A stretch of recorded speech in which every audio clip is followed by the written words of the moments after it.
Welcome to Shukla study point. आप सभी का स्वागत है आपके अपने YouTube channel Shukla study point में। मैं शिवम शुक्ला आप सभी दोस्तों का हार्दिक स्वागत करता हूं।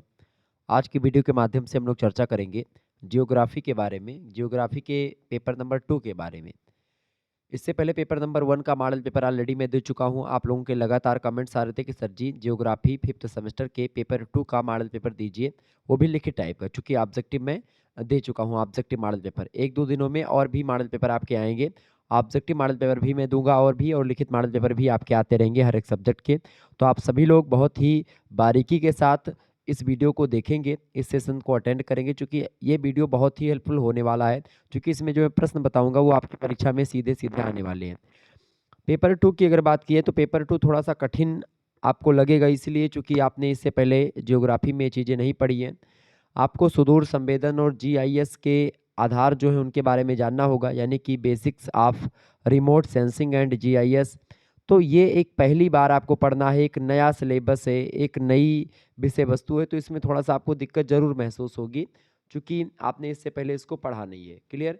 तो चर्चा करेंगे, हम लोग समझने का प्रयास करेंगे कैसे प्रश्न आते हैं, कौन कौन से प्रश्न आएंगे, ठीक है, और उनको कैसे लिखना है, सारी चीज़ों को हम समझने का प्रयास करेंगे। फिर इसके बाद में एक महासंग्राम वीडियो भी मैं जियोग्राफी का दूंगा, ठीक है। तो ये जियोग्राफी फॉर बीए बीएससी दोनों के लिए इंपॉर्टेंट है। थर्ड ईयर 5th सेमेस्टर 2024 की परीक्षाओं के लिए paper number 2 basics of remote sensing and GIS, तो इसी का मॉडल पेपर है ये 2024 की परीक्षाओं के लिए। आइए चर्चा करते हैं। 3 खंडों में आपका पेपर बटा हुआ होगा। और एक बात और, जैसे वीर बहादुर सिंह पूर्वांचल विश्वविद्यालय में 2 घंटे की परीक्षा को लेकर के निर्देश आया है, और राम मनोहर लोहिया की भी 2 घंटे की परीक्षा होती है। तो ऑब्जेक्टिव की परीक्षा होने की संभावना बहुत सारे लोग बता रहे हैं, लेकिन अगर लिखित पेपर होगा तो उसमें अति लघु उत्तरीय 10 पूछे जाएंगे। लघु उत्तरीय की संख्या उसमें 4 होगी। 150 शब्दों में एक प्रश्न का उत्तर लिखना होगा लघु उत्तरीय का, और 2 दीर्घ उत्तरीय प्रश्न करने होंगे, और 450 शब्दों में ही लिखना होगा उनके उत्तर को। यानी शब्द सीमा कम की गई है और एक क्वेश्चन कम किया जाएगा। क्लियर? जैसे राम मनोहर लोहिया में होता है। चले, लेकिन मैं आपको सारी चीज़ों को समझाने का काम करूंगा। कैसा भी पेपर आएगा तो आप 3 टाइप के ही प्रश्न आपके परीक्षा में, लिखित टाइप की परीक्षा में पूछे जाते हैं। एक अति लघु उत्तरीय, एक लघु उत्तरीय और एक दीर्घ उत्तरीय। तो लघु उत्तरीय, अति लघु उत्तरीय और दीर्घ उत्तरीय तीनों टाइप के प्रश्नों को हम समझेंगे आज की वीडियो के माध्यम से। चले, पहला प्रश्न है जीआईएस के लाभ बताएं। जीआईएस का क्या लाभ होता है भैया, फटाफट से आप बताने का प्रयास करेंगे। जीआईएस का क्या लाभ है बताएं। तो जीआईएस मतलब भौगोलिक सूचना प्रणाली जिसको आप कहते हैं। भौगोलिक सूचना प्रणाली की अगर बात की जाए तो उसी को अंग्रेजी में बोलते हैं जीआईएस, ठीक है। ये बात ध्यान रखेंगे, समझ रहे हैं ना। तो इसका लाभ क्या क्या है, तो इसका लाभ समझेंगे। पहला लाभ ये आप लिखेंगे, जीआईएस का पहला लाभ होता है कि चूंकि ये कम लागत में होता है और कम समय में आपका काम पूरा कर देता है। पहला बचत या पहला लाभ यही होता है कि इसमें कम खर्चा लगता है और कम समय भी लगता है। खास करके जब हम जीआईएस का प्रयोग करते हैं, खास करके भौगोलिक सूचना प्रणाली की बात करते हैं, ठीक है, तो उसमें कम पैसे में कम समय में हमारे जो काम होते हैं वो एक प्रकार से कर लिए जाते हैं। सरकारी कार्यों को बेहतर बनाने के लिए खास करके जीआईएस का उपयोग किया जाता है, या इसके अलावा प्राकृतिक संसाधनों के बेहतर प्रबंधन में प्रयोग किया जाता है। बेहतर निर्णय के कारण से लागत में बचत करने में मदद करता है जीआईएस, ठीक है। तो कहीं ना कहीं पे जनसांख्यिकीय परिवर्तन को ध्यान में रखते हुए योजनाएं बनाने में मदद करता है। तो कई सारे उपयोग होते हैं इसके, ठीक है। औपचारिक या सॉरी आधिकारिक मामलों में खास करके खोजबीन करनी हुई तो उसमें भी जीआईएस का उपयोग किया जाता है। इसके अलावा कराच्छादन में, नगरीय सेवाओं में, जैसे जल वितरण प्रणाली या राजस्व सेवाएं कोई देनी हो तो उन सभी में उपयोगिता होती है। तो उन सभी में जो उपयोगिता होती है तो उस काम को बहुत ही कम समय में कम लागत में जीआईएस के माध्यम से हम लोग कर सकते हैं, पहला लाभ। दूसरा लाभ ये है कि चित्रों के साथ एक बड़े क्षेत्र के नक्शे को तैयार किया जा सकता है जीआईएस के माध्यम से, ठीक है। तो एक बड़े नक्शे को आप तैयार कर सकते हैं चित्रों के साथ, तो जीआईएस के उपयोग से ही आप ऐसा कर पाएंगे। तीसरी बात यह है कि एक बड़े क्षेत्र की जो विशिष्टताएं हैं, जो तमाम प्रकार के जो फीचर्स हैं अलग अलग स्थानों के, एक बड़े क्षेत्र के, उनकी संरचनाओं को और प्राकृतिक संसाधनों को समझने के लिए, उस पर एक नज़र से खास करके उस पर नज़र बनाए रखने के लिए हम भौगोलिक सूचना प्रणाली का उपयोग करते हैं, जीआईएस का उपयोग करते हैं। क्लियर? चौथा लाभ इसका ये है भैया कि दुर्गम क्षेत्रों को भी कम समय में ये कवर कर सकता है जीआईएस। तो ऐसे स्थान जहाँ पर मनुष्य नहीं जा सकता है, उस स्थान पर भी जीआईएस के माध्यम से हम लोग सारी चीज़ों को समझ पाते हैं। पांचवा लाभ ये है कि प्रणाली विकसित हो जाने के पश्चात इसका उपयोग सामान्यतः सभी के द्वारा अल्प अवधि के प्रशिक्षण के उपरांत सुगमता से किया जा सकता है, सरलता से किया जा सकता है। तो जीआईएस जो होता है ये बड़ा उपयोगी होता है और इसके माध्यम से हम बहुत कुछ चीज़ों को समझ पाते हैं, जान पाते हैं और ये बहुत ही सुविधाजनक है। जीआईएस जो है वो नक्शे में बहुत सारी सूचनाएं सुरक्षित रखता है। व्यवहारिक प्रयोग में सामान्यतः एक समय में एक अथवा दो सूचनाओं की ही आवश्यकता होती है और यदि ऐसे नक्शे का प्रयोग किया जाता है जिसमें सारी सूचनाएं हों तो जिस विषय हेतु नक्शे का अध्ययन उस समय किया जा रहा होता है तो उसका परीक्षण अत्यंत कठिन होता है। तो अलग अलग तरह की सूचनाएं अलग अलग लेयर्स में एकत्रित की जाती हैं और आवश्यकता के अनुसार आप देखते हैं एक अथवा एक से अधिक लेयर्स को मर्ज करके देखा जाता है। तो ये जीआईएस के माध्यम से ही हो पाता है, भौगोलिक सूचना प्रणाली के माध्यम से ही संभव है। ठीक है, आगे समझते हैं और भी चीज़ों को जानने का काम करते हैं। दूसरा प्रश्न आपकी स्क्रीन पर आ चुका है, दूर संवेदन के क्या लाभ हैं? दूर संवेदन से क्या लाभ है भैया? सुदूर संवेदन या दूर संवेदन से क्या लाभ है?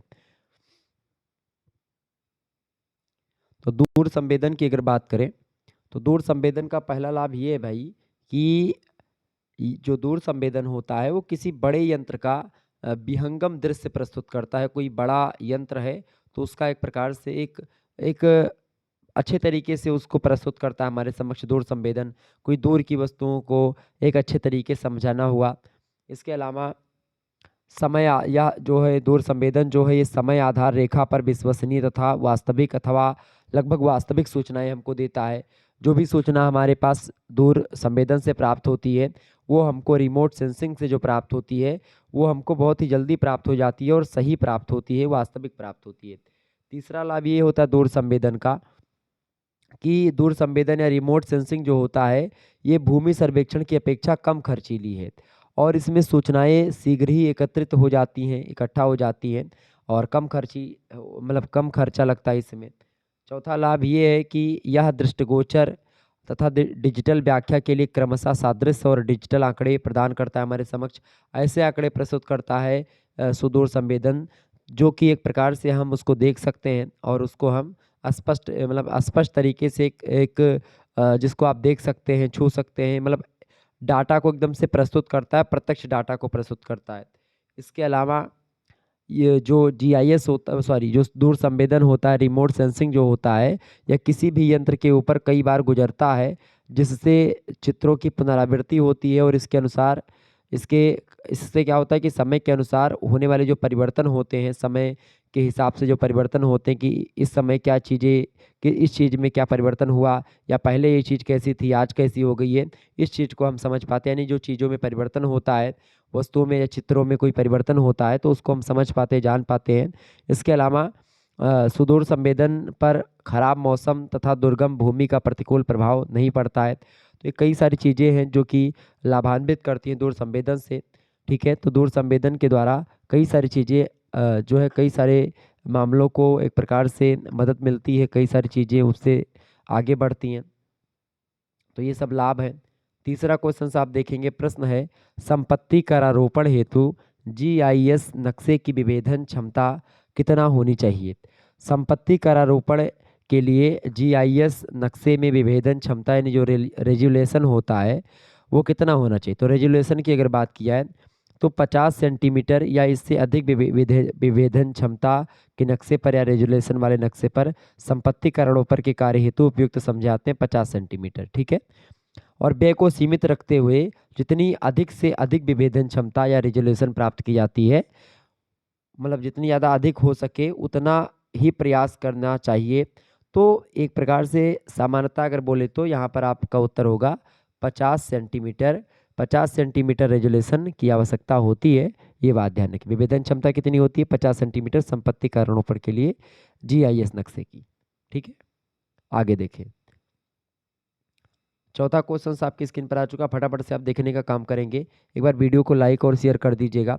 प्रश्न है आपदा प्रबंधन के रिमोट सेंसिंग का पूर्व चेतावनी संबंधी प्रयोग बताइए। आपदा प्रबंधन के समय प्रबंधन का मतलब डिजास्टर मैनेजमेंट, यानी कि कोई आपदा आती है। अभी आज के लगभग 20 या लगभग आप जब नवरात्रि से पहले आपने देखा होगा, नवरात्रि से पहले क्या चलता है, पितृपक्ष चलता है। तो पितृपक्ष में आपके पास एक एसएमएस आया होगा, लगभग मेरे हिसाब से 20-25 दिन बीते होंगे अभी। आप सभी के फ़ोन में आपके फ़ोन पे एक फ्लैश एसएमएस आया होगा स्क्रीन पर। आपने देखा होगा स्क्रीन पर एसएमएस आकर के वहाँ पर लिखा था कि भाई ये भौगोलिक सूचना के अंतर्गत रखा गया कि ताकि आपको कोई भौगोलिक आपदा आती है, कोई प्राकृतिक आपदा आती है किसी भी क्षेत्र में, तो लोगों को उससे बचाया जा सके, लोगों को अवगत करवाया जा सके। इसीलिए सभी के फ़ोन में वो एसएमएस आया होगा। आप सभी ने उसको महसूस किया होगा और मैंने यूट्यूब पर डाला भी था। तो वो आपदा प्रबंधन के लिए ही होता है। तो उस समय आपदा प्रबंधन के रिमोट सेंसिंग का पूर्व चेतावनी संबंधी प्रयोग बताइए। तो वही प्रयोग जो है ये हुआ था, जो यहाँ पर प्रश्न मैंने रखा है। तो आपदा प्रबंधन में रिमोट सेंसिंग बहुत ही अच्छी भूमिका निभाता है। आपदाएं चाहे प्राकृतिक हों, चाहे के द्वारा निर्मित हो, मानव प्रेरित आपदाएं हों, व्यापक विनाश करती हैं और जीवन की हानि करती हैं। और कहीं न कहीं पे आप देखते हैं इन आपदाओं से बहुत ज़्यादा जान माल की हानि होती है। रिमोट सेंसिंग जो होता है ये करता क्या है, सबसे पहले समझे ये बात। रिमोट सेंसिंग जो होता है दूरस्थ स्थानों की जानकारी प्राप्त करने में हमारी मदद करता है, ठीक है। और ये क्या करता है, अपनी क्षमता के साथ ये क्या करता है, आपदा प्रबंधन के लिए मूल्यवान अंतर्दृष्टि प्रदान करता है कि भाई ये आपदा आने वाली है, समय से पहले ही हमको बता देती है कि भाई आपदा ये आने वाली है। अब जब हमको समय से पहले पता चलेगा कि भाई भूकंप आने वाला है तो इतने बजे आएगा, तो हम पहले से उसको फिट कर लेंगे कि भाई भूकंप इतने बजे आने वाला है, तो हम उसकी तैयारी कर लेंगे कि उससे बचाव के लिए क्या-क्या चीज़ें हम कर सकते हैं। क्लियर? तो ये क्या करता है कि उपग्रहों, ड्रोन और हवाई प्लेटफ़ॉर्म जैसे विभिन्न सेंसरों का उपयोग करके रिमोट सेंसिंग हमें पृथ्वी की सतह के बारे में, वायुमंडल में क्या चीज़ें हो रही हैं उसके बारे में, महासागरों में क्या चीज़ें घटित हो रही हैं, किस तरीके का ज्वार उत्पन्न हो रहा है, वहाँ पर कोई समुद्री तूफ़ान अगर उत्पन्न हो रहा है तो पहले हमको सूचना मिल जाती है रिमोट सेंसिंग के माध्यम से, ठीक है। तो आपके फ़ोन में भी एक सेंसर लगा होता है और वो सेंसर आप देखते हैं जब वो आप अपने कान के पास फ़ोन लेकर के जाते हो, तो आप देखते हैं आपकी स्क्रीन लाइट जो होती है वो ऑफ हो जाती है। वो कभी आपने सोचा कि क्यों ऑफ होती है? वो रिमोट सेंसिंग के द्वारा ऑफ होती है। आप फ़ोन करते हो, आप कहाँ से फ़ोन करते हो, कहाँ पर जाता है, तो कैसे काम करता है? वो सब रिमोट सेंसिंग के द्वारा ही काम करता है, सेंसर के द्वारा ही होता है कि आप फ़ोन करते हो, तो पहले आपके नज़दीकी टावर पर वो कॉल जाती है, नज़दीकी टावर से वो जहाँ पर आपने कॉल लगाई वहाँ के टावर पर जाती है और वहाँ का टावर क्या करता है, उस फ़ोन में पहुँचाता है उस कॉल को। तो ये प्रक्रिया चलती है और इस प्रकार से आप बात कर पाते हैं एक स्थान से दूसरे स्थान पर मोबाइल फ़ोन से, ठीक है। तो ये सब करने में खास करके रिमोट सेंसिंग का उपयोग होता है और आपदा प्रबंधन में तो खास करके कहीं महासागरों में क्या चीज़ें घट रही हैं, वायुमंडल में क्या हो रहा है, पृथ्वी की सतह पर क्या हो रहा है, सारी चीज़ों का जो बायोडाटा होता है ये हमको रिमोट सेंसिंग के द्वारा इन सभी से रिलेटेड जो डाटा होता है वो मिलता रहता है और इस प्रकार से हम आपदा से बच सकते हैं, ठीक है। आपदा प्रबंधन को लेकर के सबसे पहली बात तो ये है कि रिमोट सेंसिंग जो होता है आपदा से पहले हमको सूचना दे देता है। रिमोट सेंसिंग जो है प्रारंभिक चेतावनी प्रणालियों की रीढ़ बनती है। उपग्रहों का उपयोग करके हम आसन्न खतरों के संकेतों के लिए संभावित आपदा क्षेत्रों की निगरानी कर सकते हैं। उदाहरण के लिए रिमोट सेंसिंग क्या करता है, समुद्र की सतह के तापमान में पैटर्न की पहचान कर सकती है। चक्रवातों और तूफानों के टकराने के पहले ही उसकी भविष्यवाणी कर सकती है। और इसी तरह रिमोट सेंसिंग भूकंपीय गतिविधि का पता लगा सकती है, जो हमें संभावित भूकंपों और ज्वालामुखी विस्फोटों के प्रति सचेत करती है। तो पहले से हमको भूकंप, समुद्री लहरें, भूस्खलन, चक्रवात इनकी सभी की सूचना हमको पहले हो जाती है। तो ये रिमोट सेंसिंग की भूमिका होती है आपदा को मैनेज करने में। और इसके बाद में जब हमको पहले से पता चलेगा कि भाई तूफान आ रहा है तो तूफान को रोकने के लिए या हम वहाँ से जहाँ पर भाई तूफान आने वाला वहाँ से हम जगह उस स्थान को खाली कर देंगे। तो कई प्रकार की चीज़ें हम कर सकते हैं। आपदा पहले पता चल जाए कि भाई आपदा इतने डेट को इतने समय पर पहुँचेगी, तो हम उससे लड़ने के लिए अपने आप को तैयार कर पाएँगे। 5वां क्वेश्चन है क्षति के आकलन के रिमोट सेंसिंग की भूमिका बताएं। क्षति के आकलन मतलब ये होता है कि कोई आपदा आए और आपदा क्या हो जाए, आपदा आने के बाद में क्षति हो जाए। तो क्षति के समय में रिमोट सेंसिंग की क्या भूमिका होती है। तो क्षति के आकलन के लिए मान लेते हैं अब क्षति हो गई, आपदा कोई आई, अब आपदा में क्या हुआ कि बाढ़ आ गई, बाढ़ में कितने घर टूटे हैं, क्या क्या बह गया है, कहाँ कहाँ पर बाढ़ आई है, कितना नुकसान हुआ है, इन सभी चीज़ों को आप ड्रोन के माध्यम से, आप उपग्रहों के माध्यम से, जो सैटेलाइट हैं ऊपर लगी हुई, उन्हीं के माध्यम से आप पता कर पाओगे। ठीक है, तो वही आप आकलन कर पाएंगे कि भाई कितना नुकसान हुआ, कितना जान माल की हानि हुई इस आपदा के द्वारा। इस चीज़ के से रिलेटेड जो डाटा होता है उसको इकट्ठा करने के लिए रिमोट सेंसिंग की भूमिका उसमें होती है। तो किसी भी आपदा के बाद जो त्वरित और सटीक गति का जो आकलन होता है वो महत्वपूर्ण होता है। बहुत जल्दी उसके विषय में जानकारी, चाहे मीडिया के माध्यम से हो, चाहे अन्य किसी के माध्यम से, वो जानकारी लोग जानना चाहते हैं कि भाई आपदा कैसे आई थी, क्यों हुई थी, कितनी लंबी आपदा थी, कितने लोगों को नुकसान हुआ इससे। तो रिमोट सेंसिंग प्रभावित क्षेत्र का व्यापक अवलोकन प्रदान करता है, जिससे निर्णय लेने वालों को क्षति की सीमा को समझने में मदद मिलती है।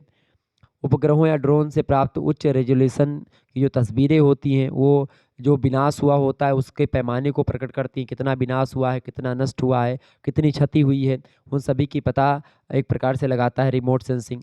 और संसाधनों के आवंटन में कोई सहायता अगर देनी हो, कोई संसाधन लोगों को पहुंचाना हो, तो उसके लिए भी आप देखते हैं रिमोट सेंसिंग के मदद से ही आप देख पाते हैं, जानकारी इकट्ठा कर पाते हैं कि भाई कितने लोगों को हानि हुई है, और उसी के अकॉर्डिंग हम अपना बजट के हिसाब से फिर उसमें हम लोगों की मदद करते हैं, सरकार लोगों की मदद करती है। ठीक है, तो कोई रणनीति बनाने से पहले संसाधनों के आवंटन में सहायता और पुनर्प्राप्ति रणनीतियों के निर्माण में सहायता कर सकती है जो रिमोट सेंसिंग है। तो रिमोट सेंसिंग की बड़ी उपयोगिता है। अच्छा, आपदा कार्यों में खोज बचाव में भी रिमोट सेंसिंग की भूमिका होती है, क्योंकि रिमोट सेंसिंग खोज और बचाव कार्यों में बहुत ही महत्वपूर्ण भूमिका निभाता है। किसी आपदा के बाद जीवित बचे लोगों का शीघ्रता से पता लगाने के लिए कि भाई वो जीवित है या मृत्यु हो चुकी है, इसके लिए।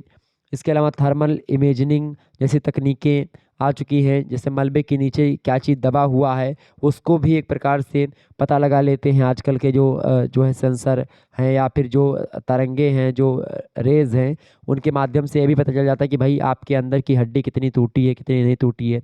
उच्च रेजोल्यूशन इमेजनरी बचाव टीमों के लिए सुरक्षित मार्गों की मैपिंग में सहायता कर सकती है। तो कई प्रकार की सहायता होती है रिमोट सेंसिंग के द्वारा। आगे देखिए, छठा क्वेश्चन आपकी स्क्रीन पर आ चुका है, फोटोग्राफिक बिंब के क्या लाभ है बताएं। फोटोग्राफिक बिंब क्या होता है भैया? फोटोग्राफिक बिंब का जो लाभ होता है, फोटोग्राफिक इमेज जिसको आप बोलते हैं, तो फोटोग्राफिक इमेज का जो एडवांटेज होता है यानी लाभ होता है वो क्या होता है? सबसे पहला लाभ होता है, क्या लाभ होता है भैया फोटोग्राफिक बिंब का? पहला लाभ ये है कि फोटोग्राफिक बिंब में क्या होता है, कंप्यूटर पर अंकीय बिंब की तुलना में धरातलीय विभेदन उत्तम और अधिक होता है, और इसीलिए सबसे पहला लाभ ये है। दूसरा लाभ ये है कि फोटोग्राफिक बिंब से धरातलीय आकृतियों का पुनर्निर्माण ज्यामितीय दृष्टि से बहुत ही अच्छे तरीके से आप कर पाएंगे, ये दूसरा लाभ।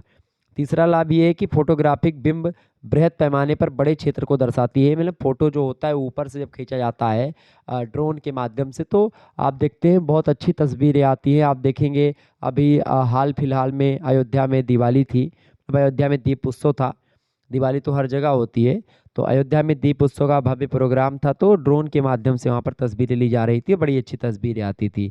हम लोग फ़ोन से ही वीडियो बनाए थे तो भी ठीक ठाक वीडियो बन जाती, लेकिन जब ड्रोन से वही वीडियो कैमरे से बनती तो बड़ी ज़बरदस्त बनती है। तो वही चीज़ें हैं।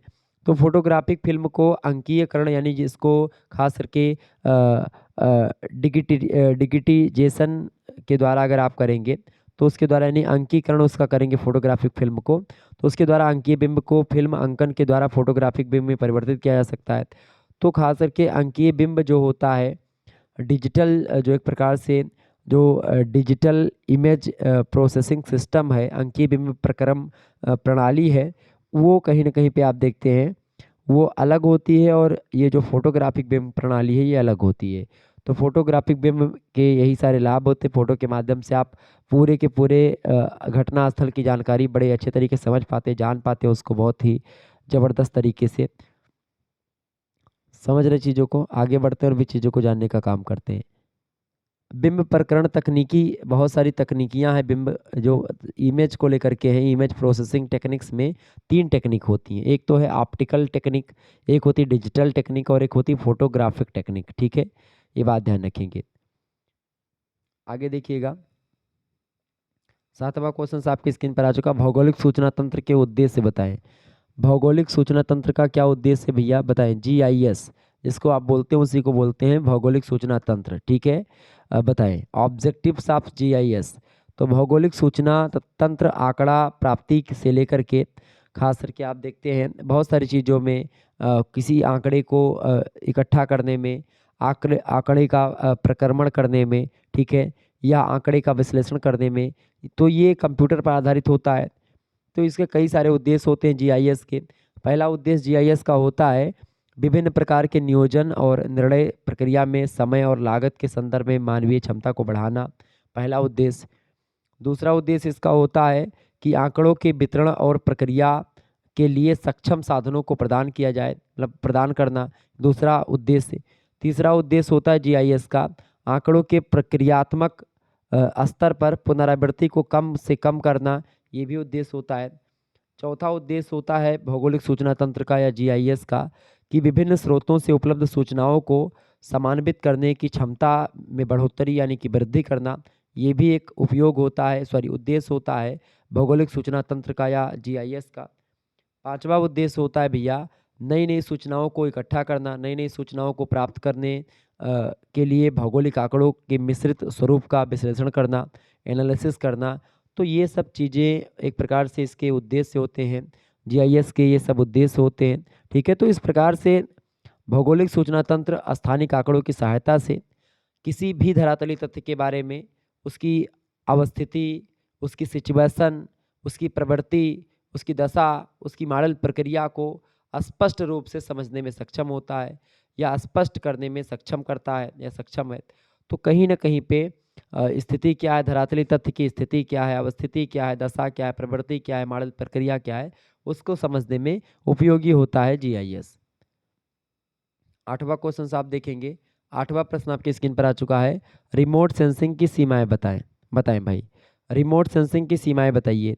रिमोट सेंसिंग की सीमाओं की बात की जाए तो रिमोट सेंसिंग की जो लिमिट्स हैं उसके बारे में आपसे पूछा गया है। तो लिमिट्स की अगर बात की जाएगा खास करके रिमोट सेंसिंग की, तो रिमोट सेंसिंग की पहली लिमिट ये है कि रिमोट सेंसिंग ने पूरी तरह से जमीन आधारित सर्वेक्षण विधियों को प्रतिस्थापित नहीं किया है। इसकी कुछ सीमाएं हैं, कुछ हद तक ही ये चीज़ें सफल हो पाती हैं, बाकी कुछ हद तक अभी अगर केवल इसी पर डिपेंडेंट होना पड़े रिमोट सेंसिंग पर तो आप नहीं हो पाएंगे। बहुत सारी ऐसी चीज़ें हैं जो रिमोट सेंसिंग के द्वारा नहीं हो पाती हैं। दूसरी बात यह है कि डेटा संग्रह और डेटा खरीद की लागत भी कहीं ना कहीं पे आप देखते हैं इसमें भी सीमितता है। तीसरी बात यह कि डेटा विश्लेषण और व्याख्या के साथ साथ कई सारी समस्याएं भी उसके साथ आती है, चाहे डेटा के विश्लेषण को लेकर के बात हो, चाहे डेटा को व्याख्या या एनालिसिस करने की बात हो, ठीक है। इसके अलावा चौथी बात यह है कि सभी मौसम क्षमता के साथ समस्याएं उत्पन्न होती हैं, चूँकि कुछ सेंसर क्लाउड के माध्यम से देख नहीं सकते। अगर बादल है या मौसम ख़राब हो गया तो ऐसी स्थिति में सेंसर या जो ड्रोन या फिर जो आपके रिमोट होते हैं, रिमोट सेंसर जो होते हैं जो ऊपर आकाश में लगाए गए हैं, वो ख़राब भी होते तो मौसम के अनुकूल काम करते, मौसम ख़राब हुआ तो मौसम के हिसाब से ये भी ख़राब होने लगते हैं। तो इसी हिसाब से बादल होता है, क्लाउड होता है, तो उसमें दिक्कत आती है रिमोट को काम करने में, ठीक है। तो खास करके ये होता है रिमोट सेंसिंग। तो ये रिमोट सेंसिंग के बारे में आप लोगों ने समझा।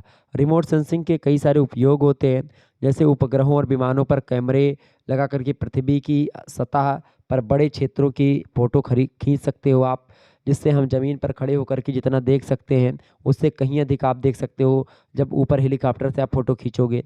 जहाज़ों पर सोनार सिस्टम समुद्र के नीचे यात्रा किए बिना ही समुद्र की जो अंदर की छवियां हैं, फोटो हैं, उनको निकाल सकता है। उपग्रहों पर कैमरे का उपयोग करके महासागरों में जो तापमान है उसको आप जान सकते हैं, तापमान में जो परिवर्तन हो रहा है उसको आप समझ सकते हैं, उसकी उसकी आप फोटो ले सकते हैं। इसके अलावा अगर कि जंगल में कहीं पर आग लगी है तो आप मैप के माध्यम से आप ऊपर जा कर के ड्रोन के माध्यम से आप जंगल में लगी आग को देख सकते हैं, कितने स्थान पर आग लगी, कितने जगह पर, कितने जगहों पर आग लगी हुई है। तो आप कई प्रकार की चीज़ों को यहाँ से कर सकते हैं। तो ये हो गया भैया रिमोट सेंसिंग के कुछ अनुप्रयोग। 9वां क्वेश्चन आप देखेंगे, इंपॉर्टेंट प्रश्न है आपकी परीक्षा के दृष्टि से, एग्जाम में आएगा ये प्रश्न। प्रश्न है जल संसाधन प्रबंधन के बारे में बताएं। जल संसाधन प्रबंधन क्या है भैया? जल संसाधन प्रबंधन की अगर बात की जाए तो चूंकि आपदा परिदृश्यों में जल संसाधनों का प्रबंधन महत्वपूर्ण हो जाता है।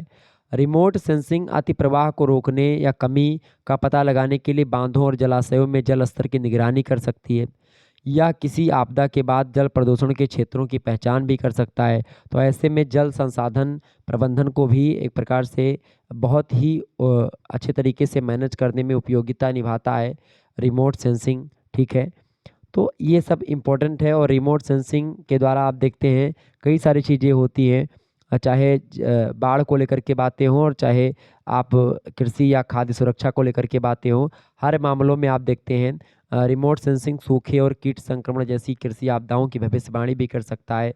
और इसके अलावा ये बड़े उपयोगी होते जल संसाधन प्रबंधन करने में, वन अग्नि प्रबंधन करने में, भूस्खलन प्रबंधन में, तटीय क्षेत्र प्रबंधन में, कृषि और खाद्य सुरक्षा में। तो ये इसकी बड़ी भूमिका होती है खास करके जल संसाधन प्रबंधन की। क्लियर? तो ये हो गया। 10वां क्वेश्चन आप देखेंगे भूस्खलन प्रबंधन। तो रिमोट सेंसिंग जो है ये भूस्खलन की भविष्यवाणी करना अक्सर कठिन होता है, लेकिन रिमोट सेंसिंग की मदद से आप भूस्खलन की आप बारे में भी जान सकते हैं, बता सकता है। रिमोट सेंसिंग यह भी बता सकता है या सकती है कि आप मतलब भूस्खलन कब होने वाला है, कितने समय में आएगा, और अस्थिरता के संकेतों के लिए ढलानों की निगरानी कर सकता है, और भूस्खलन को ट्रिगर करने वाले वर्षा पैटर्न को ट्रैक कर सकता है। ये जो है रिमोट सेंसिंग। आपदा के बाद रिमोट सेंसिंग क्षति का आकलन कर सकता है, स्थिरीकरण प्रयासों में योगदान कर सकता है, किस प्रकार से आपदा को मैनेज करना है इसको भी एक प्रकार से उपयोगी होता है, उसमें भी रिमोट सेंसिंग। तो रिमोट सेंसिंग के द्वारा न केवल भूस्खलन प्रबंधन बल्कि तटीय क्षेत्र प्रबंधन, चक्रवात, सुनामी, समुद्र, इन सभी के स्तर में जैसे जैसे वृद्धि होती है तो आपदा का खतरा बढ़ता जाता है। तो उन आपदाओं से पहले लहरें कितनी बड़ी होंगी, कितनी तीव्र होंगी, समुद्र का जलस्तर कितना बढ़ेगा, इन सभी चीज़ों का जानकारी हमको रिमोट सेंसिंग के माध्यम से पता चल जाती है, जिससे हम अपने आप को बचा ले पाते हैं और स्वस्थ एक प्रकार से रह पाते हैं। क्लियर? आगे समझते हैं और भी चीज़ों को जानने का काम करते हैं। लघु उत्तरीय प्रश्नों को समझते हैं भाई थोड़ा सा। लघु उत्तरीय प्रश्न आपकी परीक्षा की दृष्टि से इंपॉर्टेंट है, आ चुका है आपके। खंड बाग की अगर बात की है तो केवल आपको यहाँ से 5 प्रश्न करने हैं। 8 क्वेश्चंस आपको दिए जाएंगे, जिनकी परीक्षा 2 घंटे की होगी उनमें केवल 4 क्वेश्चंस आपको करने होंगे। ठीक है, और 150 शब्दों में, 150 शब्दों में लिखना होगा। लेकिन जिनकी परीक्षा 3 घंटे की होती है उनको 200 शब्दों में लिखना होगा, ये बात ध्यान रखेंगे। पेपर में सारे निर्देश आपको दिए जाएंगे, केवल 5 प्रश्न आपको करने हैं, ये बात ध्यान रखेंगे। चले, पहला प्रश्न आपकी स्क्रीन पर आ चुका। दूर संवेदन को परिभाषित कीजिए। दूर संवेदन या सुदूर संवेदन बात एक ही है, तो इसके बारे में पूछा जा रहा है। तो दूर संवेदन या सुदूर संवेदन जो होता है एक ही बात होती है, और इसका मतलब होता है किसी वस्तु को बिना छुए, बिना स्पर्श किए, बिना उस वस्तु को छुए आप उसके बारे में जानकारी प्राप्त कर लें, उसी को दूर संवेदन कहा जाता है, उसी को रिमोट सेंसिंग कहा जाता है। जैसे आप टीवी देखते हैं तो टीवी में आप टीवी को बिना छुए, टीवी को बिना आप स्पर्श करे ही आप टीवी के चैनल को या जो है खास करके आप अपने एलईडी की टीवी मतलब जो होता है आपका, उसमें आप बदल सकते हो, चैनल आप बदल सकते हो रिमोट के माध्यम से। आप रिमोट के माध्यम से अपनी कार को लॉक कर सकते हो, अपनी कार को स्टार्ट कर सकते हो। ठीक है, और भी तमाम प्रकार की चीज़ें आज रिमोट के माध्यम से होती हैं। आप रिमोट के माध्यम से, रिमोट सेंसिंग के माध्यम से आप ड्रोन को उड़ा देते हैं। एक ऐसा कैमरा आप उड़ाते हैं जो ऊपर उड़ जाता है और उसमें किसी प्रकार की कोई लाग लपेट नहीं होती है, और वहाँ से फोटो आती है और यहाँ से एक बंदा जो होता है रिमोट के माध्यम से उसको उड़ाता रहता है। आजकल रिमोट के माध्यम से बहुत सारी चीज़ें कंट्रोल की जाती हैं। तो सुदूर संवेदन जो होता है वही होता है कि बिना छुए आप उसमें परिवर्तन कर दें या उसमें कुछ चीज़ों को बता दें। मतलब दूर संवेदन का अर्थ किसी ऐसी वस्तु अथवा घटना के बारे में सूचना प्राप्त करना है जिसका सूचना एकत्र करने वाले यंत्र अथवा व्यक्ति से सीधा संपर्क ना हो। हमारी आंखें, हमारा कान, हमारा नाक, किसी सीमा तक हमारी त्वचा दूर संवेदन यंत्र का काम करते हैं, क्योंकि ये हमें सूंघने, देखने और महसूस करने में सहायता देते हैं। तो हमारा भी दिमाग जो है या हमारा जो आँख है वो एकदम से दूर की वस्तुओं को देखता है, बिना उसको टच किए हुए हम उसको देख पाते हैं। तो ये भी सुदूर संवेदन ही है। ठीक है, और इसी प्रकार से हम बहुत दूर रखी किसी वस्तु की गंध को हम पहचान पाते, भाप पाते हैं। ठीक है, तो ये सब भी दूर संवेदन में आप रख सकते हैं। दूर संवेदन या सुदूर संवेदन को अंग्रेजी में रिमोट सेंसिंग कहा जाता है, ये बात आप जानते ही हैं। रिमोट सेंसिंग की परिभाषा को देते हुए आर्थर एन स्टाहलर महोदय कहते हैं कि अपने व्यापक अर्थ में दूर संवेदन प्रेक्षक की छूने, स्वाद चखने अथवा सूंघने जैसी ज्ञानेंद्रियों के सीधे संपर्क बिना किसी वस्तु के लक्षणों को मापने की प्रक्रिया को कहते हैं। बड़ी जबरदस्त परिभाषा है और अच्छी परिभाषा है। तो आर्थर एन स्टाहलर महोदय कहते हैं कि एक अगर व्यापक अर्थ में देखें दूर संवेदन को, तो दूर संवेदन जो होता है ये प्रेक्षक मतलब जिसको आप जिस वस्तु के बारे में जानना चाह रहे हैं तो उसको बिना छुए, ठीक है, बिना उसके स्वाद को चखे, बिना उसको सूंघे, ठीक है, जैसी ज्ञानेंद्रियों के सीधे संपर्क के बिना ही आप उस वस्तु के लक्षणों के को माप सकें, तो उसी मापने की जो प्रक्रिया होती है उसी को आप सुदूर संवेदन कहते हैं या रिमोट सेंसिंग कहते हैं। दूसरी परिभाषा दी है फायर्ड एफ सांबिंस महोदय ने। उन्होंने कहा कि दूर संवेदन शब्द का तात्पर्य उन विधियों से है जिसमें किसी लक्ष्य को पहचानने तथा उसके लक्षणों को मापने के लिए जो विद्युत चुंबकीय ऊर्जा होती है उसकी जैसे प्रकाश, ऊष्मा व रेडियो तरंगों का प्रयोग में लाया जाता है। तो इस तरीके से ये जो चुंबकीय प्रकाश, ऊष्मा व रेडियो तरंगे जो होती हैं वो प्रयोग में लाई जाती हैं और उसके माध्यम से जो है दूर संवेदन होता है। तीसरे विद्वान आते हैं भैया BL डीक साटुलू और जॉर्ज जोसेफ। तो जॉर्ज जोसेफ और BL डीक साटुलू ये कहते हैं कि दूर संवेदन एक अंतरा अनुशासनिक प्रक्रिया है या क्रिया है जिसमें क्या होता है, जिसमें किसी दूरस्थ प्लेटफॉर्म से प्रेक्षित आंकड़ों का विश्लेषण करके प्राकृतिक संसाधनों की तालिका का मॉनिटरिंग व आकलन किया जाता है। सबसे सरल भाषा में अगर मैं आपको बताऊं कि दूर संवेदन क्या है तो आप ऐसे समझें कि दूर संवेदन एक ऐसा विज्ञान है, एक ऐसी तकनीक है या एक ऐसी कला है, ठीक है। तो सुदूर संवेदन या रिमोट सेंसिंग क्या है, एक विज्ञान भी है, एक तकनीक भी है, एक टेक्निक है, एक कला यानी एक आर्ट भी है। एक ऐसा विज्ञान है, एक ऐसी तकनीक है, एक ऐसा कला है जिसमें हम क्या करते हैं, किसी स्थान के बारे में, किसी वस्तु के बारे में या किसी परिघटना से दूर स्थित किसी युक्ति या किसी डिवाइस द्वारा इच्छित जानकारी प्राप्त कर पाते हैं उस स्थान के बारे में, उस पर्टिकुलर वस्तु के बारे में और उस परिघटना के बारे में किसी डिवाइस के माध्यम से हम लोग उसके बारे में जानकारी प्राप्त कर पाते हैं। वर्तमान में वाइव कैमरा जो है, एरियल कैमरा जिसको आप बोलते हैं, वो बहु स्पेक्ट्रमी क्राइम बीजक यानी कि मल्टी स्पेक्ट्रलम स्कैनर जो होते हैं वो, तापीय रैखिक क्रम बीजक जो होते हैं, जो थर्मल इन्फ्रारेड लीनियर स्कैनर होते हैं वो, इन सभी को, या कृत्रिम उपग्रह जो आजकल जो आर्टिफिशियल सैटेलाइट हैं जो ऊपर लगे हुए हैं, जो कैमरे लगे उसमें, वो सब, वायुयान जो हो गया, ये किसी अन्य प्लेटफॉर्म में रख करके हम इनका प्रयोग करते हैं और ये एक प्रकार से रिमोट सेंसिंग के तरीके होते हैं। तो ये सब हो गया भाई रिमोट सेंसिंग। तो आपको रिमोट सेंसिंग के बारे में निश्चित तौर पर सारी जानकारी प्राप्त हो गई है, ठीक है। तो रिमोट सेंसिंग वर्तमान में एक शक्तिशाली विज्ञान के रूप में उभर करके हमारे सामने आया है जिसका व्यवहारिक उपयोग प्रत्येक क्षेत्र में हम लोग करने लगे हैं। भूविज्ञान में यानी जियोलॉजी में, भौगोलिक घटनाओं को जानने में, पर्यावरण संरक्षण करने में, संसाधनों का उपयोग करने में और उसका संरक्षण करने में, भूमि का उपयोग करने में, प्राकृतिक आपदाओं तथा मौसम विज्ञान के क्षेत्र में इसका उल्लेखनीय काम होता है। आप देखते हैं रिमोट सेंसिंग के माध्यम से ही हम पता लगा पाते हैं कि बारिश कब होने वाली है, ठीक है, किस दिन बारिश होगी, इसका पूर्वानुमान जो होता है वो रिमोट सेंसिंग के द्वारा ही हम जान पाते हैं। आगे देखिएगा, दूसरा क्वेश्चन आपकी स्क्रीन पर आ चुका है। दूसरा प्रश्न आपकी स्क्रीन पर आ चुका है, सुदूर संवेदन या दूर संवेदन का विषय क्षेत्र स्पष्ट करें। बहुत ही जबरदस्त प्रश्न है, इंपॉर्टेंट प्रश्न है परीक्षा की दृष्टि से। ये प्रश्न आपकी परीक्षा में आएगा, ध्यान रखेंगे इस बात को। दूर संवेदन का विषय क्षेत्र स्पष्ट करें।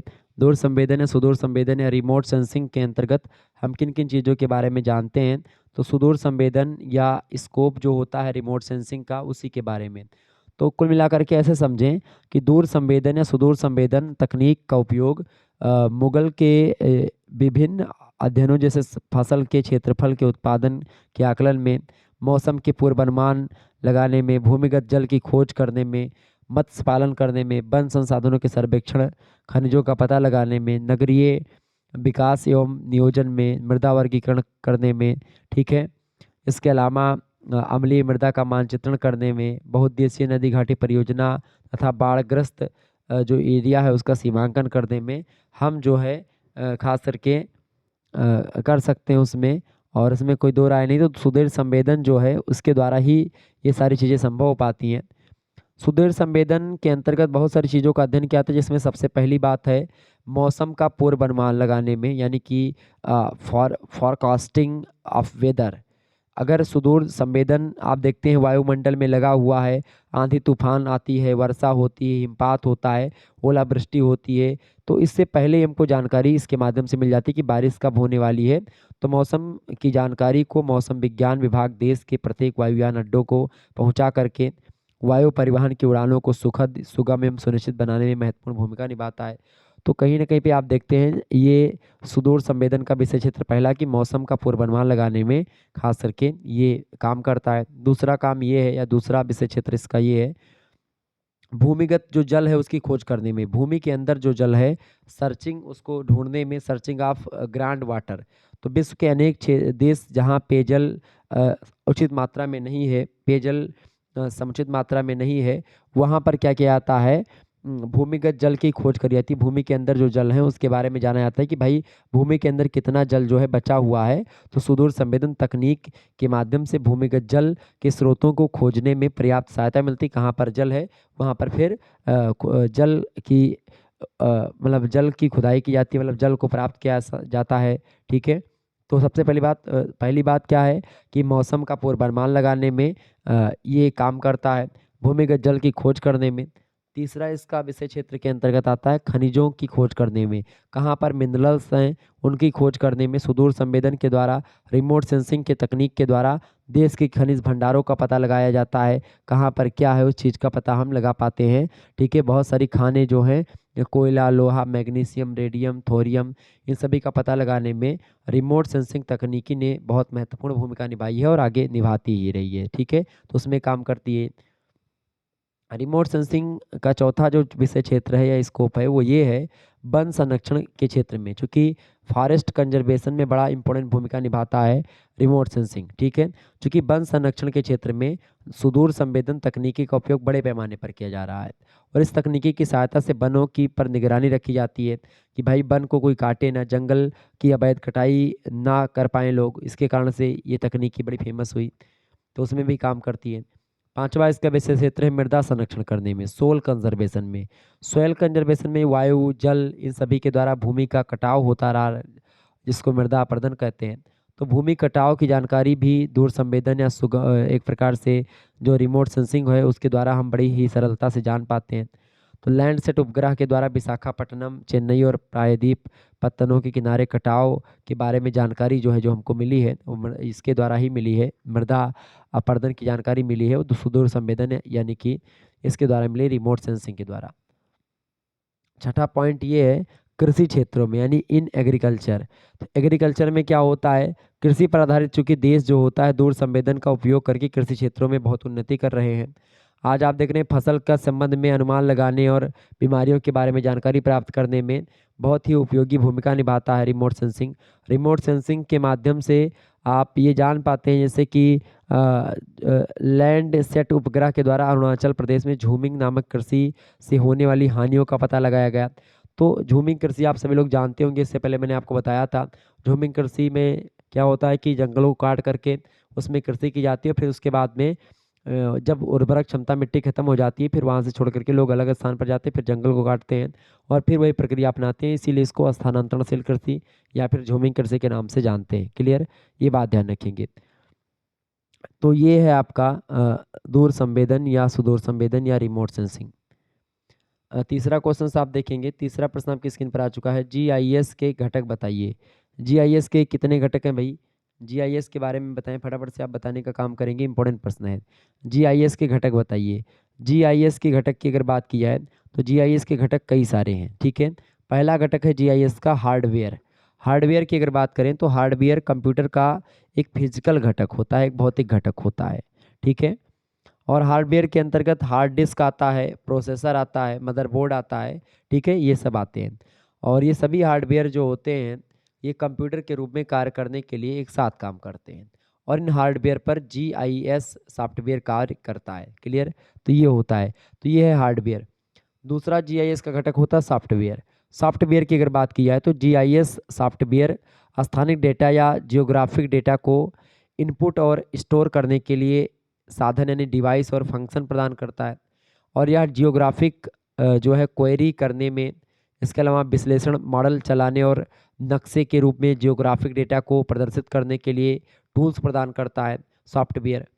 जिस और इसके अलावा जियोग्राफिक डेटा को स्टोर करने के लिए GIS software relational database management system, जिसको आप RDBMS कहते हैं, उसका उपयोग करता है। तो ये होता है सॉफ्टवेयर आपका। तीसरा जो घटक होता है जीआईएस का वो होता है डेटा। ठीक है, डेटा जो होता है ये सबसे महत्वपूर्ण और महंगा घटक होता है जीआईएस का। ठीक है, जीआईएस के लिए सबसे महत्वपूर्ण और सबसे महंगा घटक होता है डेटा, क्योंकि जियोग्राफिक डेटा फिजिकल विशेषताओं का संयोजन है और इस जानकारी को तालिकाओं या सारणी या टेबल्स के रूप में स्टोर किया जाता है। और इन तालिकाओं का रख रखाव यानी कि रिलेशनल डेटाबेस मैनेजमेंट सिस्टम, जिसको RDBMS कहते हैं, उसके द्वारा किया जाता है। तो RDBMS के द्वारा किया जाता है किसका? सुरक्षा का डेटा जो होता है, जिसको डेटा को आप सारणी में टेबल्स में सजाते हैं, उनका रख रखाव कौन करता है? रिलेशनल डेटाबेस मैनेजमेंट सिस्टम करता है। तो जियोग्राफिक डेटा को कंप्यूटर आधारित डेटा में बदलने की प्रक्रिया को डिजिटाइजेशन कहते हैं। ठीक है, और उदाहरण के लिए किसी भी मानचित्र या अन्य चित्र को जब हम स्कैन करके कंप्यूटर में स्टोर करते हैं, तो स्कैनर तथा कंप्यूटर के द्वारा उस मानचित्र अथवा चित्र को डिजिटल प्रारूप में बदलने के लिए या बदलने के बाद ही कंप्यूटर की मेमोरी में स्टोर किया जाता है। तो वो होता है डेटा आपका। ठीक है, इसके अलावा जो चौथा आपका होता है घटक जीआईएस का, वो होता है क्या? चौथा घटक होता है भैया, वो होता है आपका मानव शक्ति, मैन पावर। जीआईएस प्रणाली के उपभोगकर्ता जो यूजर्स होते हैं वही मानव शक्ति होते हैं। ठीक है, जीआईएस सिस्टम के उपयुक्त उल्लिखित तीनों घटकों का उपयोग करते हुए इस सिस्टम का लाभ उठाते हैं कौन? मनुष्य उठाते हैं।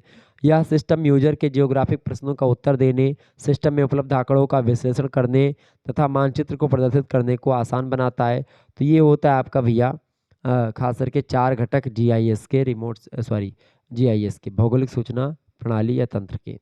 ओके, अच्छा, इसको अंग्रेजी में क्या कहते हैं? भौगोलिक सूचना प्रणाली तंत्र को जियोग्राफिक इंफॉर्मेशन सिस्टम। क्या बोलते हैं? Geographic information system. क्लियर? समझ में आ रही चीज़ें के? आगे बढ़ते और भी चीज़ों को जानने का प्रयास करते हैं।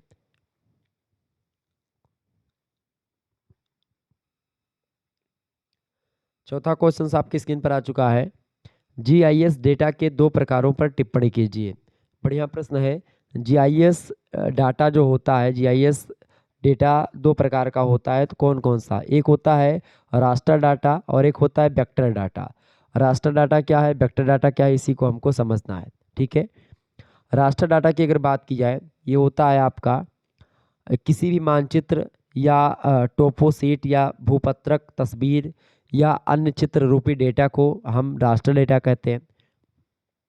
रास्टर डाटा कई सारे छोटे छोटे स्क्वायर्स या डॉट्स से मिलकर के बने होते हैं, जिन्हें हम पिक्सेल्स बोलते हैं। तस्वीर को बड़ा जूम करने पर हमको पिक्सेल्स दिखाई देते हैं। रास्टर डाटा को जीआईएस सॉफ्टवेयर में इंपोर्ट किया जाता है और इसके बाद में रास्टर डाटा को पृथ्वी पर उसके उचित स्थान पर बैठाना, सॉफ्टवेयर में पंजीकरण यानी कि जिसको आप बोलते हैं रजिस्ट्रेशन, उसको करना एवं जीआईएस फॉर्मेट में सेव करना, उसकी जो प्रक्रिया होती है उसी को क्या बोलते हैं? उसी को आप बोलते हैं भैया जियो रिफ्रेसिंग। ठीक है, जियो रिफ्रेंसिंग। ठीक है, तो ये होता है आपका रास्टर डाटा। दूसरा होता है आपका वेक्टर डाटा। वेक्टर डाटा की अगर बात की जाए तो जीआईएस सॉफ्टवेयर के माध्यम से रास्टर डाटा में चिन्हित किए गए विभिन्न विशेषताओं, जो फीचर्स होते हैं अथवा प्राकृतिक संसाधन जैसे कि संपत्ति की इकाई की वेक्टर फाइल बनाकर कई सारी जीआईएस लेयर डिजिटल या डिजिटाइज की जाती है। वेक्टर फाइल को रास्टर डेटा इमेज जैसे कि मानचित्र, उपग्रह की इमेज, टोपोशीट के ऊपर एक रेखांकन या जिसको बोलते हैं आप डिजिटाइजेशन के रूप में दर्शाया जाता है। और इसी प्रक्रिया को हम डिजिटाइजेशन कहा जाता है वेक्टर फाइल को लेयर के रूप में सेव किया जाता है। वेक्टर लेयर के निर्माण के दौरान इन्हें भी प्रक्षेपित यानी प्रोजेक्शन किया जाता है इसका, जिससे कि पृथ्वी पर उसके उचित स्थान पर अपने उचित स्थान पर दिखाई पड़ते हैं ये। तो डिजिटाइल्ड लेयर मुख्यतः किसी क्षेत्रफल निहित वस्तु जैसे खेत व संपत्ति की बाउंड्री इत्यादि लंबाई सूचक इकाई होती, जैसे कि किसी सड़क की फोटो, किसी नहर की, किसी नदी की, ठीक है ये। तो और तथा बिंदुओं को प्रदर्शित करने या प्रदर्शित की जाने वाली इकाई जैसे हैंडपंप, कूप इत्यादि होती है। तो इन जीआईएस लेयर को क्रमशः खास करके पॉलीगॉन, पॉलीलाइन और पॉइंट टूल का प्रयोग करके डिजिटाइज किया जाता है। तो ये दो प्रकार के डाटा होते हैं भैया, एक होता है रास्टर डाटा और एक होता है वेक्टर डाटा, ये चीज़ ध्यान रखेंगे।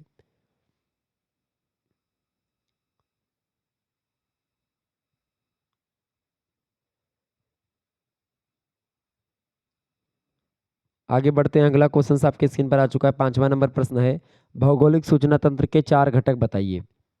भौगोलिक सूचना तंत्र के 4 घटक बताइए, फटाफट से आप बताने का प्रयास करेंगे। इंपॉर्टेंट प्रश्न है, भौगोलिक सूचना तंत्र के 4 घटक। अच्छा, भौगोलिक सूचना तंत्र के 4 घटक जो हैं, मैंने जो भौगोलिक सूचना तंत्र के 4 घटक बताए थे, वही 4 घटक आपके जीआईएस के 4 घटक हैं, ठीक है। यहाँ पर प्रश्न ये दोबारा आ गया है, तो इसको आप थोड़ा सा हटा देंगे, ठीक है। तो यही आपका वही दोबारा से प्रश्न घूम करके आ गया, ये बात ध्यान रखेंगे। ओके, तो ये क्लियर, ये तो आपका हो गया। अच्छा, एक चीज़ और आपसे, इसके स्थान पर दूसरा प्रश्न अगर आपको मैं रखूँ, तो इसके स्थान पर आप दूसरा प्रश्न रख लेंगे। वो प्रश्न क्या होगा आपका, भौगोलिक सूचना प्रणाली निर्देशांक कितने प्रकार का होता है। तो आप बताएंगे भौगोलिक सूचना प्रणाली निर्देशांक जो होता है 3 प्रकार का होता है। भौगोलिक सूचना जो प्रणाली या तंत्र होता है उसके जो मतलब कितने निर्देशांक जो होता है उसके कितने प्रकार होते हैं। तो जो उसके निर्देशांक जो होते हैं वो 3 प्रकार के होते हैं, ठीक है। और ख़ास करके अगर बात की जाए जियोग्राफिक इंफॉर्मेशन सिस्टम की, तो कंप्यूटर हार्डवेयर और सॉफ्टवेयर को भौगोलिक सूचना के साथ एकीकृत करके इनके लिए आंकड़े एकत्र करना, प्रबंधन, विश्लेषण, संरक्षण और निरूपण की व्यवस्था करना। भूगोलीय भूगोलीय निर्देशांक प्रणाली को मुख्यतः 3 तरीकों से हम देख पाते हैं। एक तो डेटाबेस, एक मानचित्र, और तीसरा जो होता है आपका वो क्या होता है, तीसरा जो होता है निर्देशांक होता है प्रतिरूप, ठीक है। तो जो पहला आपका खास करके भौगोलिक सूचना तंत्र या भौगोलिक सूचना प्रणाली का जो आपका निर्देशांक है, पहला निर्देशांक होता है डेटाबेस।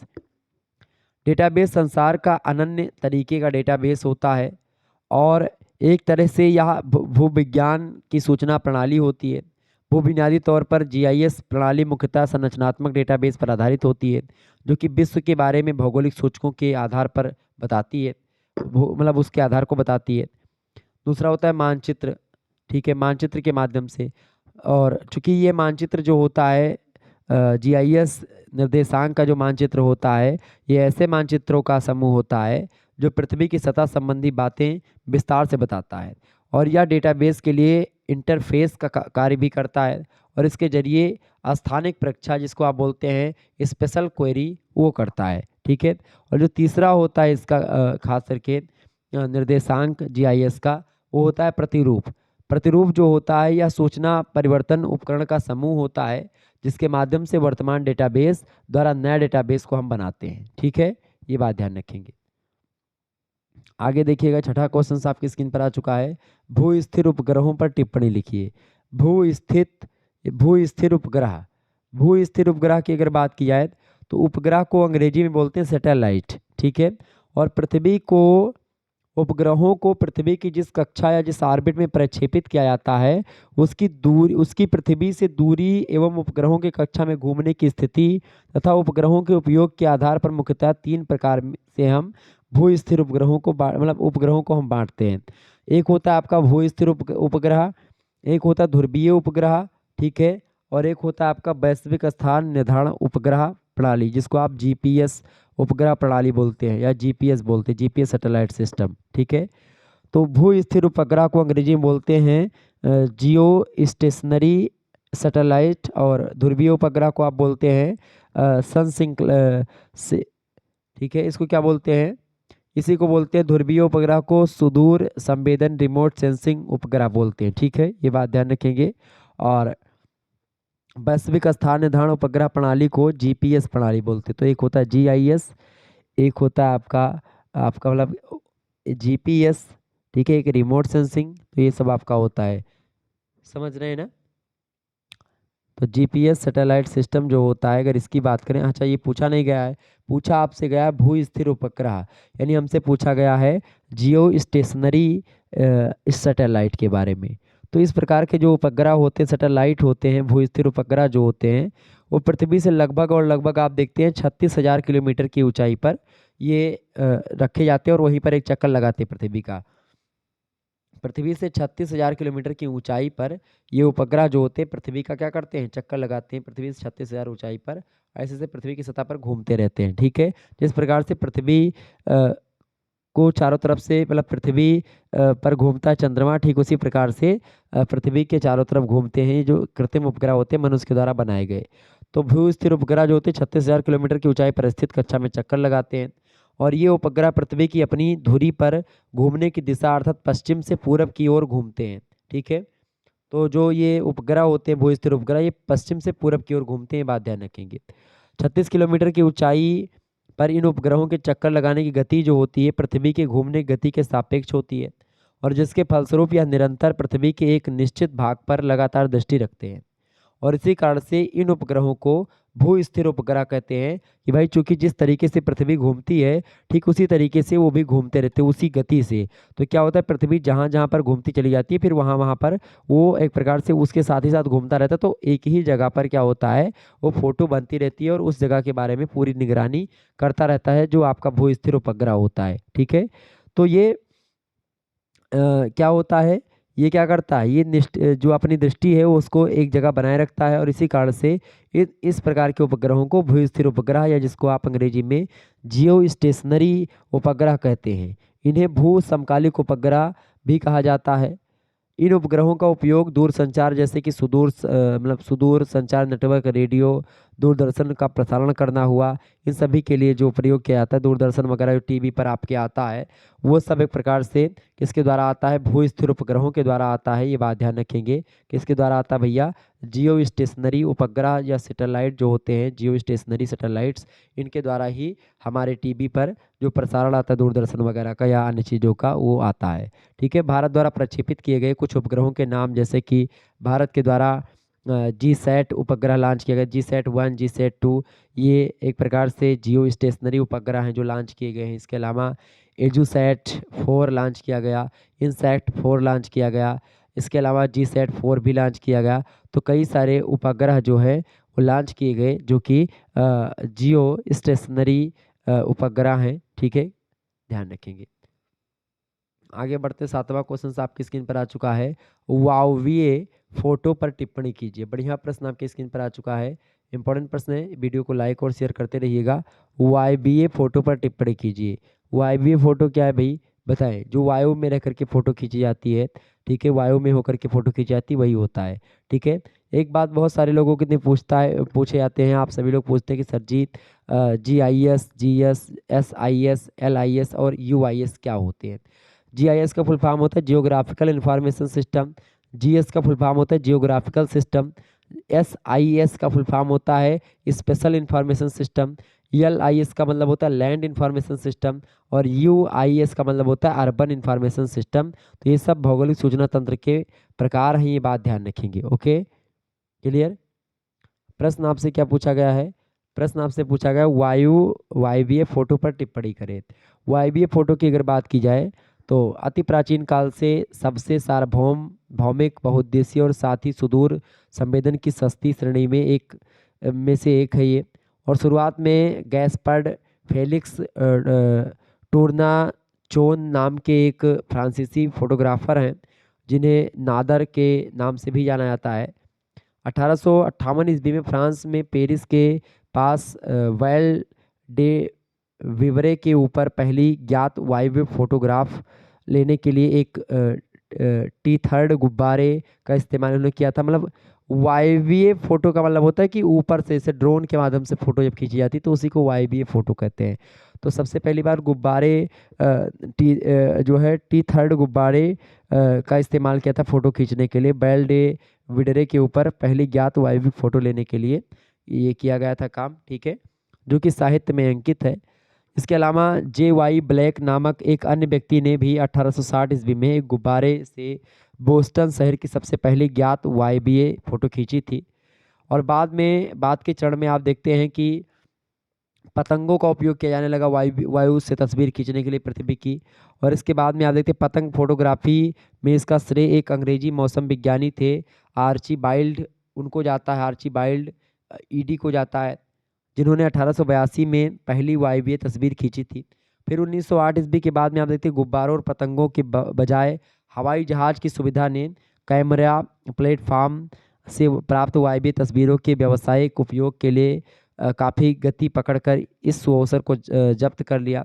और मानचित्र कला में आप देखते हैं वायवीय फोटो का मुख्य लाभ ये है कि कोई भी इनमें से दिए गए भिन्न भिन्न लक्षणों का आसानी से अध्ययन और व्याख्या कर सकता है, क्योंकि ये बहुत बड़े क्षेत्रों का एक विहंगम दृश्य प्रदान करता है। आप ऊंचाई पर जाते हैं और वहाँ से फोटो खींचते तो पूरी की पूरी पृथ्वी का फोटो आ जाता है। तो इस प्रकार से क्या होता है, जो पृथ्वी पर आपको दिखाई पड़ती सारी चीज़ें उसको आप जान पाते हैं। वायवीय फोटोग्राफी को उच्च अंत सटीक वाले मानचित्रण वायवीय कैमरों की मदद से खींचा जाता है, जिसमें हाई रेजोल्यूशन का कैमरा होना चाहिए, फिर वो फोटो अच्छी आएगी। ठीक है, और इसमें निरंतर पट्टी कैमरा, परिदृश्य संबंधी कैमरा, स्थलीय कैमरा, टोही फ्रेम कैमरा, ये सब आप इस तरीके के कैमरे ऊपर से खींच सकते हैं वहाँ से फ़ोटो। ठीक है, आजकल जो काम ड्रोन कर रहा है, उड़ उड़ करके फ़ोटो खींच रहा है, तो पहले ड्रोन वगैरह की व्यवस्था नहीं थी, तो हवाई जहाज़ में कैमरे लगते लगते थे, वहाँ से फ़ोटो आती थी। ठीक है, आगे बढ़ते हैं।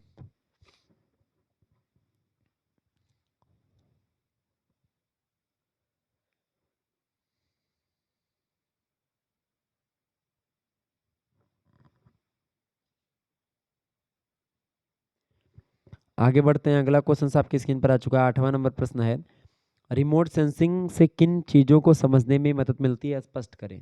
बढ़िया प्रश्न है, आपकी परीक्षा की दृष्टि से बताएं। रिमोट सेंसिंग जो होता है, सुदूर संवेदन, इससे किन चीज़ों को समझने में मदद मिलती है, बताएं।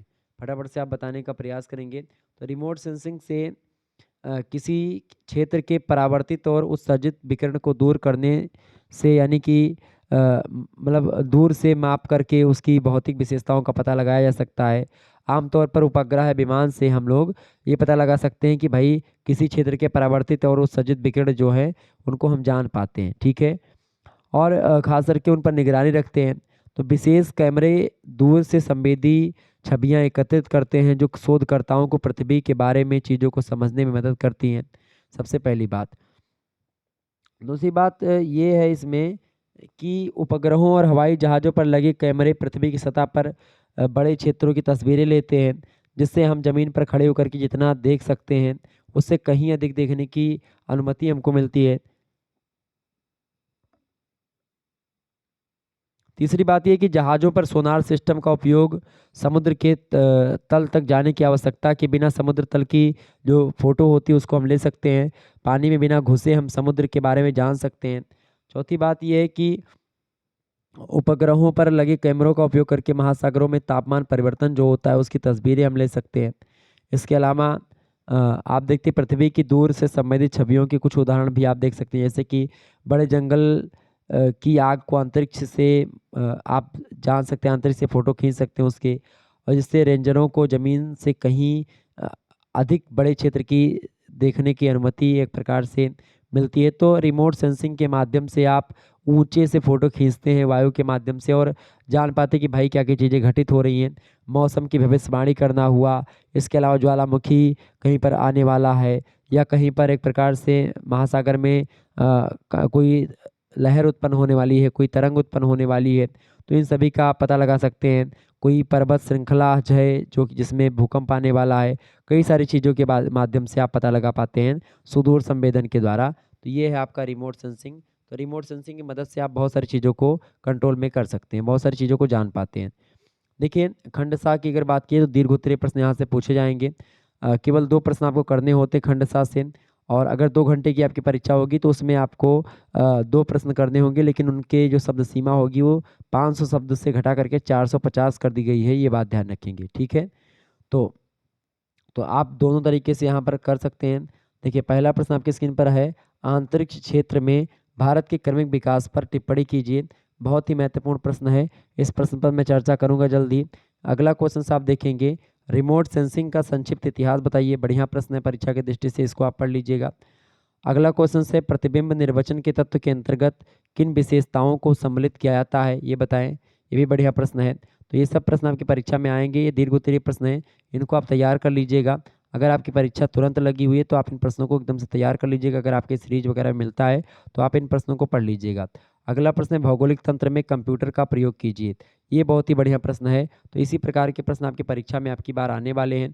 दीर्घ उत्तरीय प्रश्नों में ये 4 क्वेश्चन आप तैयार कर लेंगे तो आपका बढ़िया तरीके से तैयार हो जाएगा। तो इन प्रश्नों को आप पढ़ लीजिए, बहुत ही आसान तरीके से आप जान पाओगे। ठीक है, तो ये प्रश्न आपको बहुत ही हेल्प करेंगे। तो इन प्रश्नों को अगर आपने सीरीज ली है तो आप अपनी सीरीज में पढ़ लीजिएगा।